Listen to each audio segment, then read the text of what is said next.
sabi ko na to, pagdating ng eleksyon, kung eleksyon man, hindi natin iboto yung mga nakikita natin progreso sa mundo. At tapos, huwag na po tayong tumingin sa personalidad ng tao. Yung mga appeal, yung mga sinasabi nilang western appeal, di ba?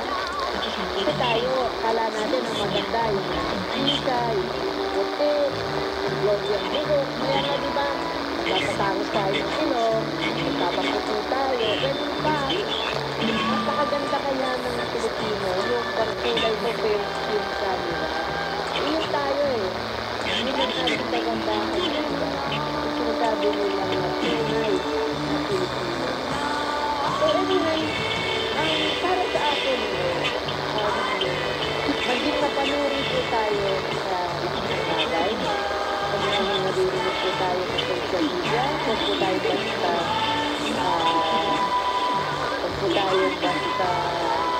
nakikinig. Dapat nga po, tuligsain po natin yung mga propagandista, diba? Yung mga partisan vloggers, at saka yung mga digital personalities na nagpupretend o nagbabago bilang advocate ng katotohanan. Kaya po sila po ng mga peke. Diba?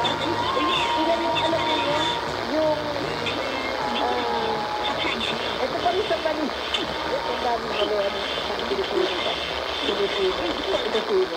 Hanggang mahilig tayo dun sa dapat makampitan ng kulay dilaw man yan, o kulay pula, o kulay verde, o kulay diba?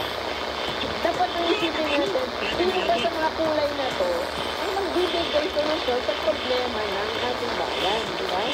Hindi ba sa mga kulay na to kung saan magbe-beneficio ang buhay ko? Kasi I don't understand, nagiging personality based po yung ating pakisulan ng pagpili ng mga tao, diba? Kailangan, maging,